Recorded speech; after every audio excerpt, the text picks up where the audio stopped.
Okey, assalamualaikum warahmatullahi wabarakatuh. Sebelum Waalaikumsalam warahmatullahi wabarakatuh. Okey, sebelum kita mulakan kelas, mari kita baca doa sebelum belajar. Okey, sama-sama doa. Bismillahirrahmanirrahim. Allahumma ftah alaina hikmataka wansur alaina min khazaini rahmatika ya arhamar rahimin. Rabbi shrah li sadri wa yassir li amri wahlul 'uqdatam min lisani yafqahu qawli. Amin. Amin. Amin. Okey, jadi muallim akan tutup dulu mikrofon awak. Kalau ramai sangat yang buka mikrofon, nanti suara muallim awak tak akan dengar dengan jelas. Jadi untuk sementara waktu, tutup dulu mikrofon. Awak dengar dulu apa yang muallim ajar. Kalau ada sesiapa yang nak tanya soalan, boleh buka mic dan boleh tanya soalan. Okey, siapa yang baru masuk, boleh buka buku teks bahasa Melayu. Muka surat 117. Siapa yang tak ada buku? Waalaikumsalam. Okey, buka buku teks bahasa Melayu. Muka surat 117. Siapa yang tak ada buku, boleh tengok kat depan ni. Boleh tunjukkan kat depan ni. Okey, hari ni kita masuk dengan tajuk yang baharu. Untuk muka surat 117 ni, kita nak belajar cara untuk memurnikan teks. Memurnikan teks. Apa maksud dia memurnikan teks? Maksudnya dalam petikan ini, yang muallim hitamkan ni, yang dalam kotak warna ungu ni, warna purple ni, tengok nampak tak yang dia warnakan ada kotak warna merah ni, lain merah, kotak putih lain merah. Maksudnya dalam petikan ini ada banyak kesalahan.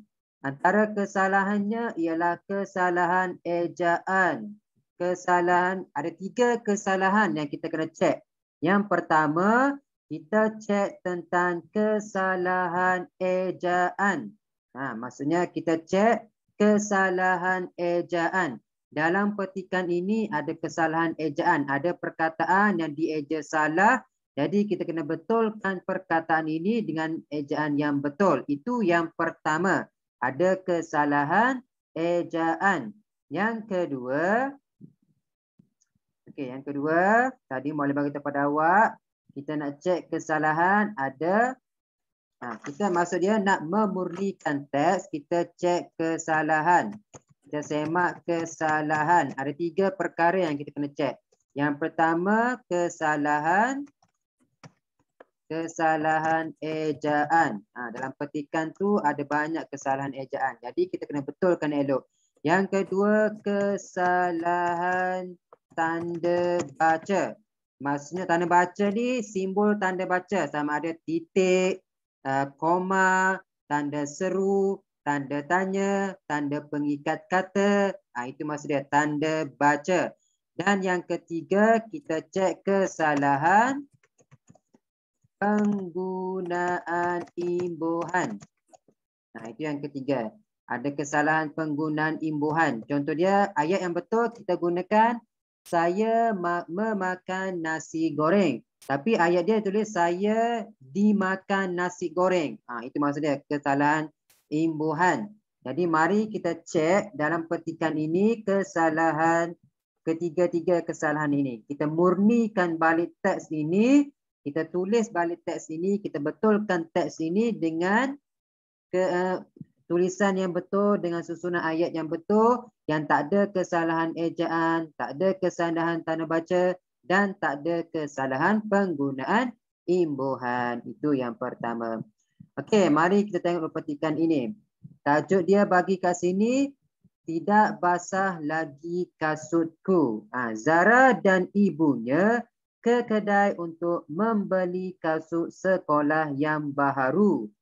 Zara dan ibu dia, ni Zara. Zara dan ibu dia pergi ke kedai kasut untuk membeli kasut sekolah yang baru. Tengok kat belakang dia ni ada banyak ada kasut baru ni. Dia nak beli kasut baru. Zara ni nak beli kasut baru. Yang ini ialah pekerja kedai kasut itu. Okey, mari kita baca dulu petikan ini. Kita fahami dulu petikan ini. Dia bercakap tentang apa? Siapa yang baru masuk boleh buka buku teks bahasa Melayu muka surat 117.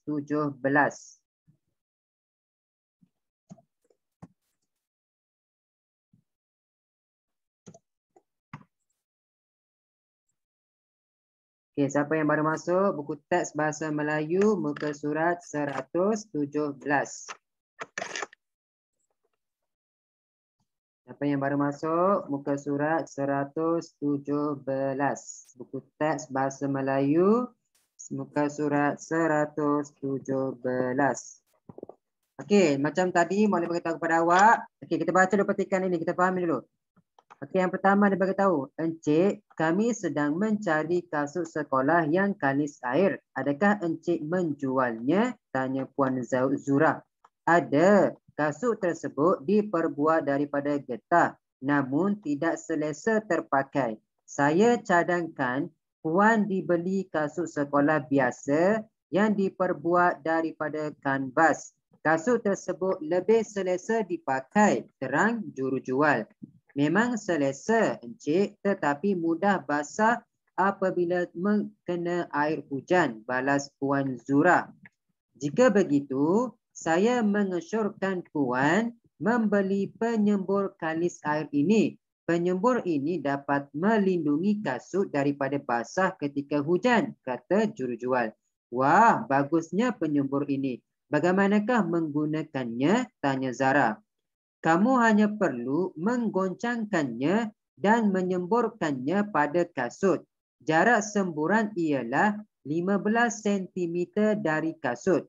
Biarkan selama 10 minit di bawah pancaran matahari. Bagi mendapatkan hasil yang lebih baik, kamu boleh menyemburkannya untuk lapisan kedua. Selepas itu, kamu boleh memakainya seperti biasa, jelas jurujual. Oh, begitu cara menggunakannya. Mudah sahaja. Saya berharap kasut saya bersih dan tidak basah lagi jika hari hujan, kata Zara. Okey, itu petikan dia. Zara pergi kedai nak beli kasut baru. Okey, dalam petikan ini, dalam kotak yang berwarna purple ini, ada banyak kesalahan. Macam tadi, Muallim bagi tahu kepada awak, kesalahan yang kita perlu cek ialah ada 3 kesalahan yang kita perlu cek. Yang pertama, kesalahan ejaan. Yang kedua, kesalahan tanda baca. Tanda baca ni maksudnya tanda titik ke, koma ke, tanda imbuh apa, kata tanda tanya ke, tanda seru ke. Dan yang ketiga, kita cek kesalahan imbuhan. Okey, kita tengok yang pertama. Okey, encik. Tengok. Dia mulakan dengan tanda seru, tanda pengikat kata. Nampak tak ni? Koma kecil dan koma kecil. Ini dipanggil sebagai tanda pengikat kata. Bila ada tanda pengikat kata, maksudnya ayat ini ialah ayat dialog. Orang yang sedang bercakap. Maksudnya bahasa mudah dia. Dia sedang bercakap. Nah, kat sini dia akan beritahu siapa yang bercakap. Tanya Puan Zura. Jadi dia sedang bercakap, Encik, kami sedang mencari kasut sekolah yang kalis air. Adakah encik menjualnya? Tanya Puan Zura. Jadi lepas ni kalau ada petikan yang ada tanda pengikat kata ni, yang ada koma kecil ni, yang mula-mula koma ke bawah dan yang terakhir koma ke atas. Tanda pengikat kata ni yang pertama di ke atas, yang tak ada pula. Dan yang kedua kena tutup balik. Yang pertama dia ada dan yang terakhir pun dia ada. Dalam sini kena ada ayat dia. Itu tanda pengikat kata. Kalau macam dalam buku awak tu dia dah bagi tahu. Yang pertama dia dah ada dekat pertama ni. Ini yang pertama dan ini yang kedua. Jadi dalam petikan ini dia buat dah betul. Tanda pengikat kata sebab sedang berbual. Dan tengok dia titik. Lepas habis ayat kena titik. Yang tu kena ingat. Dan titik kena huruf besar. Adakah encik menjualnya? Tanda tanya. Itu tanda tanya, tanda baca maksud dia. Tanda tanya. Sebab apa kena tutup dengan tanda tanya? Sebab ini ialah pertanyaan. Ada kata tanya kat sini. Adakah? Adakah encik menjualnya? Tanda tanya. Kena tutup dengan tanda tanya. Kalau awak tutup dengan titik, tak boleh. Salah. Sebab itu ialah pertanyaan. Jadi bila pertanyaan, kena tutup dengan tanda tanya. Okey, boleh faham setakat ni? Faham? Okey, yang kedua. Tengok. Tengok yang kedua. Dia ada tanda pengikat kata. Bila tanda pengikat kata, maksudnya ayat ini ialah ayat sedang bercakap perbualan. Tengok terakhir sekali dia bagi. Terang jurujual. Maksudnya jurujual yang sedang bercakap. Jadi bila tanda pengikat kata, kena ada dekat mula-mula dan kena ada juga yang terakhir sekali ni. Kena ingat. Jangan buat kat depan je, kena ada. Kat depan kena ada, kat belakang pun kena ada. Kena ingat yang tu. Okey, ada kasut tersebut diperbuat daripada getah. Kat sini kita nak tutup apa? Tanda titik ke, tanda soal ke, tanda tanya? Kat sini kita kena betulkan tanda baca. Nak tutup dengan apa? Dengan apa? Siapa tahu? Ilyas tahu Ilyas? Kat sini nak tutup dengan apa? Ada kasut tersebut diperbuat daripada getah titik. Dah habis ayat kena titik. Kena ingat yang tu. Kena titik. Kena titik. Kalau tak awak letak tanda tanya, tak boleh, salah. Sebab ini bukan pertanyaan. Ini ayat penyata. Dia sedang memberitahu. Ada kasut tersebut diperbuat daripada getah titik. Bila dah titik, nak mula ayat baru kena huruf besar. Kena ingat yang tu. Mula ayat baru kena mula dengan huruf besar. N tu besar. Namun, N tu besar. Kena ingat yang tu. Namun tidak selesa terpakai. Sesuai tak terpakai? Kat sini kita betulkan tanda baca. Kat sini kita nak betulkan apa? Ia bukan terpakai, imbuhan. Kita kena betulkan imbuhan. Imbuhan apa? Namun tidak selesa terpakai. Betul tak? Kat sini tak sesuai. Sepatutnya tidak selesa dipakai. Imbuhan ter dekat situ tak boleh, kurang sesuai. Itu kesalahan imbuhan yang pertama. Kesalahan imbuhan. Namun tidak selesa terpakai. Terpakai salah. Sepatutnya tidak selesa dipakai. Itu yang pertama. Dekat sini jawapan dia. Bukan ter tapi di. Ter ni kurang sesuai. Dipakai. Okey, seterusnya. Saya cadangkan Puan dibeli kasut sekolah biasa yang diperbuat daripada kanvas. Okey, dibeli. Sesuai tak dibeli? Imbuhan dia sesuai tak digunakan dibeli? Dibeli kat sini kurang sesuai. Sepatutnya jawapan dia apa? Nak gunakan imbuhan apa ni? Kasut. Saya cadangkan Puan membeli, bukan dibeli. Kena gunakan imbuhan membeli. Dia sedang membeli. Ini kita betulkan imbuhan dia. Membeli yang betul. Kalau dibeli tak betul. Kurang sesuai.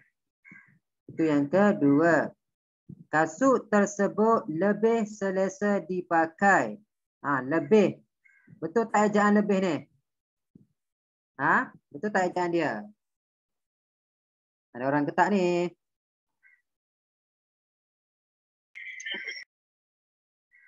Betul. Salah. Apa ejaan yang betul?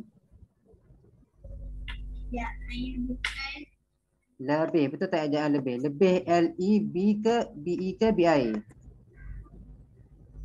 Lebih ke lebih. Yang mana ejaan yang betul?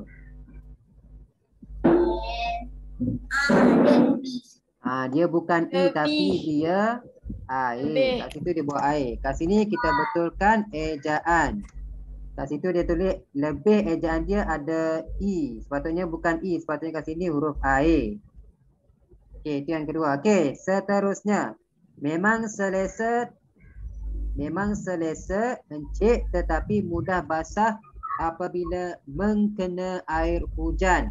Balas Puan Zurah. Maksudnya kat sini ialah perbualan. Jadi bila perbualan, kita kena letak tanda baca. Kena letak tanda baca yang tu. Tanda pengikat kata, tanda koma. Kena letak itu. Dia sedang bercakap. Letak kat situ yang pertama dan tutup juga dengan tanda pengikat kata. Sebab apa tanda pengikat kata? Sebab ini ialah perbualan. Tengok ayat yang terakhir sekali dia bagi tahu. Balas Puan Zurah. Maksudnya ayat ini sedang bercakap. Yang bercakap siapa? Puan Zurah. Memang selesa encik tetapi mudah basah apabila mengkena air hujan. Mengkena. Sesuai tak imbuhan meng? Tak. Sepatutnya imbuhan apa? Terkena, imbuhan ter sepatutnya. Kat sini kita betulkan kesalahan imbuhan. Mengkena salah, tak sesuai. Sepatutnya terkena apabila terkena air hujan. Okey, seterusnya. Jika begitu saya mengesyorkan Puan membeli penyembur kalis air ini. Penyembur ini dapat melindungi kasut daripada basah ketika hujan. Kata jurujual, maksudnya jurujual sedang bercakap, jadi kena ada tanda pengikat kata. Kat depan ada, kat belakang pun ada juga tanda pengikat kata. Kena ada dekat depan dan kena ada juga kat belakang ni. Kena ingat yang tu. Ni kat depan ada, kat belakang pun ada. Okey, kat sini dia dah bagi titik kat sini. Ni, kalis air ini titik. Tapi penyembur ni sesuai tak? Betul tak huruf kecil P? Sesuai tak P kecil? Sepatutnya bila dah ada tanda titik, sepatutnya P kita kena letak huruf besar. P kena besar. Permulaan ayat kena huruf besar. Itu kita betulkan ejaan dia.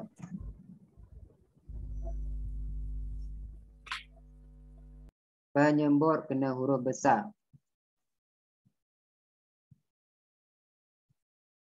Okey, yang seterusnya. Wah, bagusnya penyembur ini.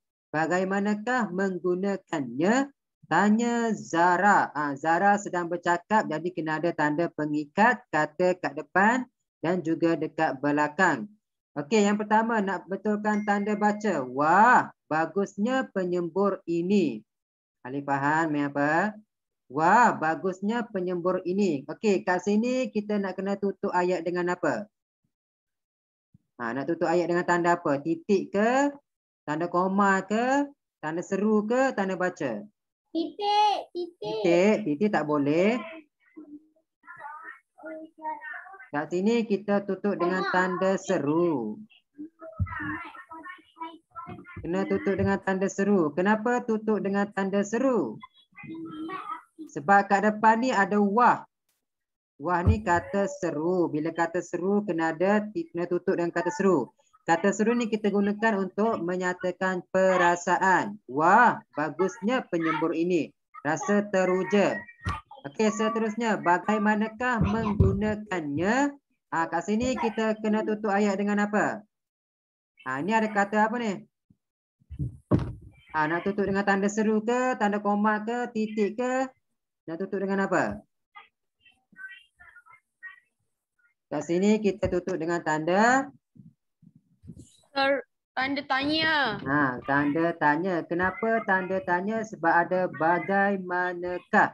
Bagaimanakah ni tanda tanya. Tanda tanya. Bagaimanakah menggunakannya? Tanda tanya. Kena faham yang tu. Kena bezakan tanda seru dan tanda tanya. Okey. Yang ni dia ada tanda pengikat kata, maksudnya perbualan. Kamu hanya perlu menggoncangkannya dan menyemburkannya pada kasut. Jarak semburan ialah 15 cm dari kasut. Biarkan selama 10 minit di bawah pancaran matahari. Okey, 10. Betul tak ejaan 10 ni? Betul tak ejaan 10? LO ke LU? Ni aja 10.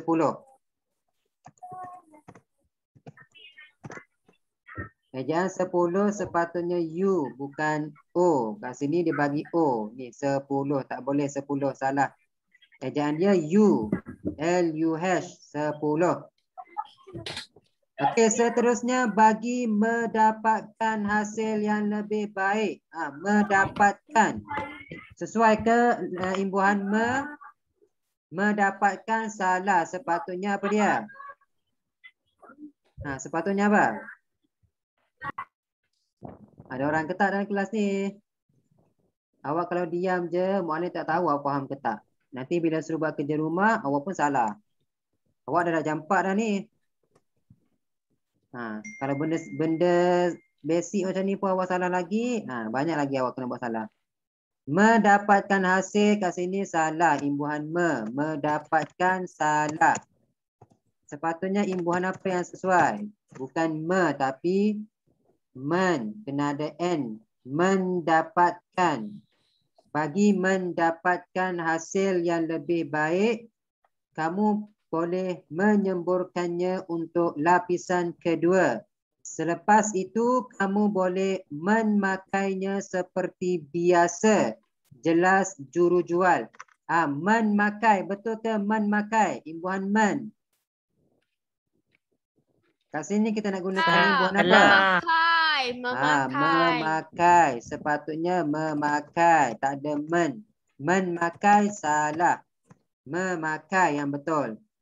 Imbuhan tu kena tengok lalu yang mana yang sesuai. Seperti biasa, nak tutup dengan tanda apa ni?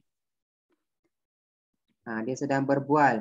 Kat sini dah ada tanda pengikat kata dan mestilah kita kena tutup juga dengan tanda pengikat kata.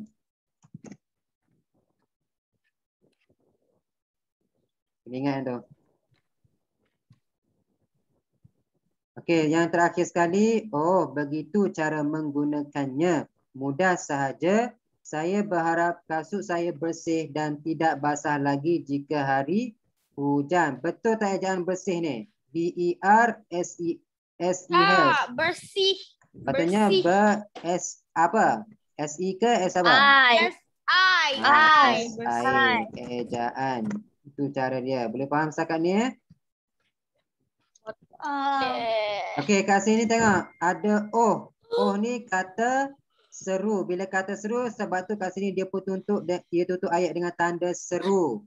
Awak kena bezakan yang itu. Kalau ayat seru, kena tutup dengan kata seru. Ayat tanya, kena tutup dengan kata tanya. Boleh faham tak? Boleh. Ada sesiapa nak tanya soalan tak?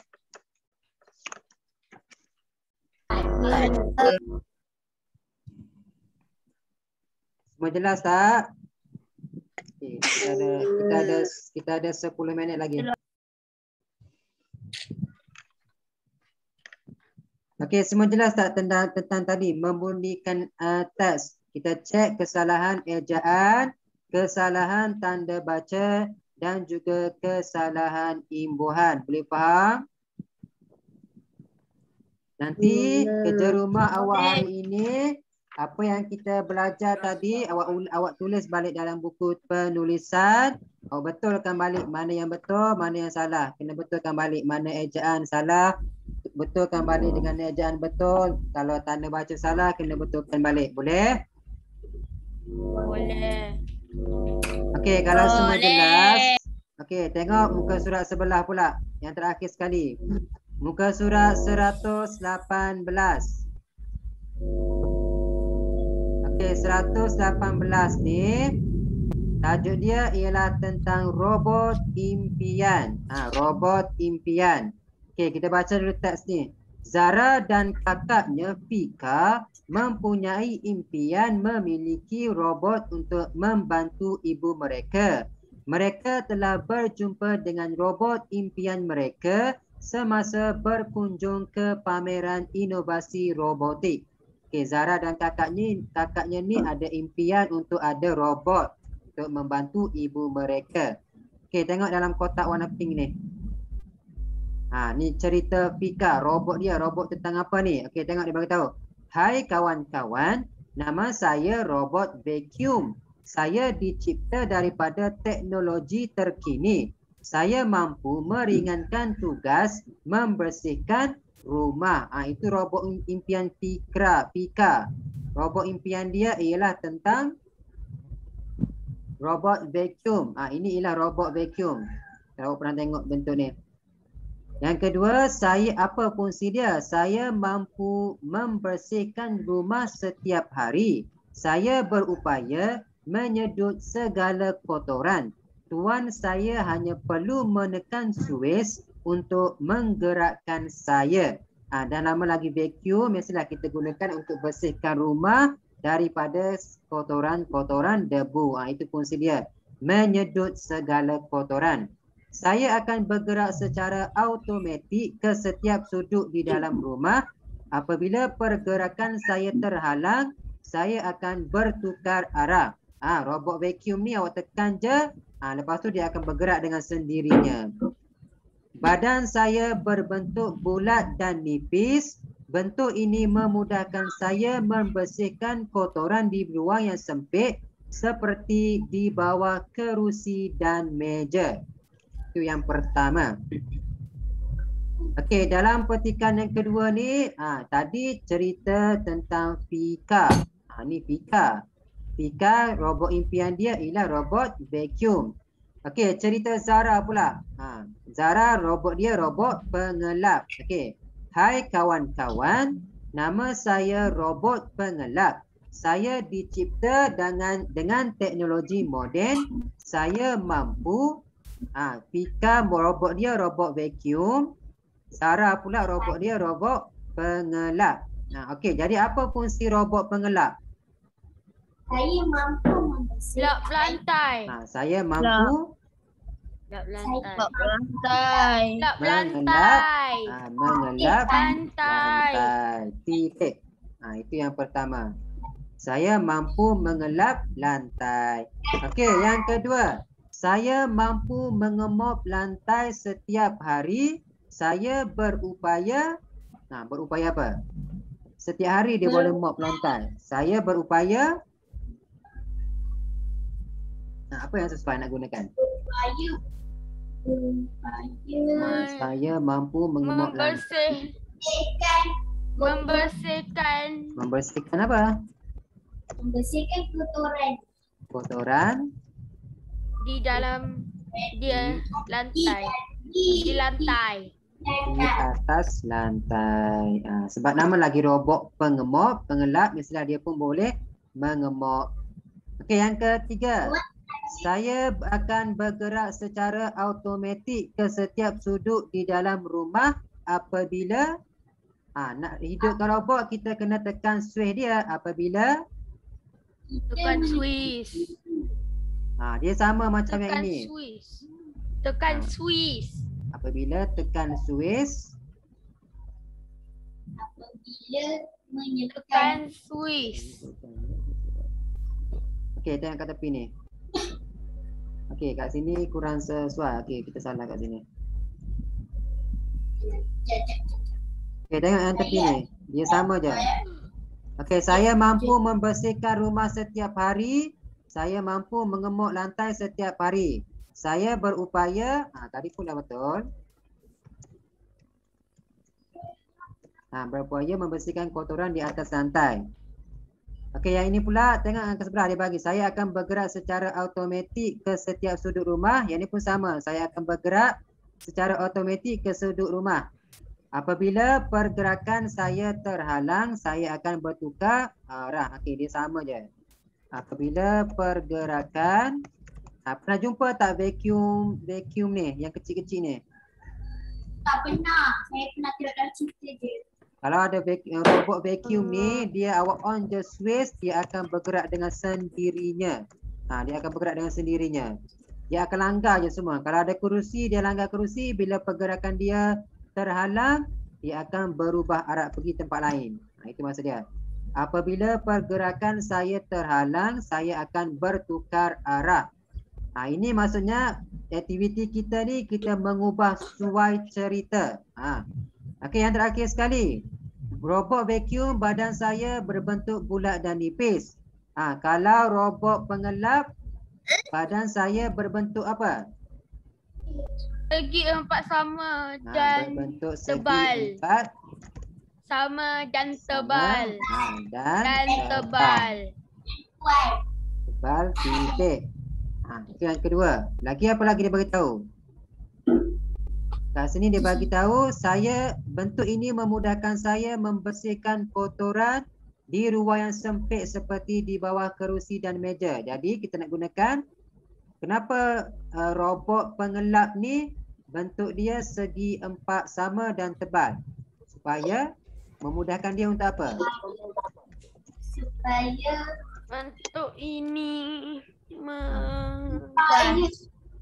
supaya Memudahkan sabar. memudahkan apa? Robot pengelap mengelap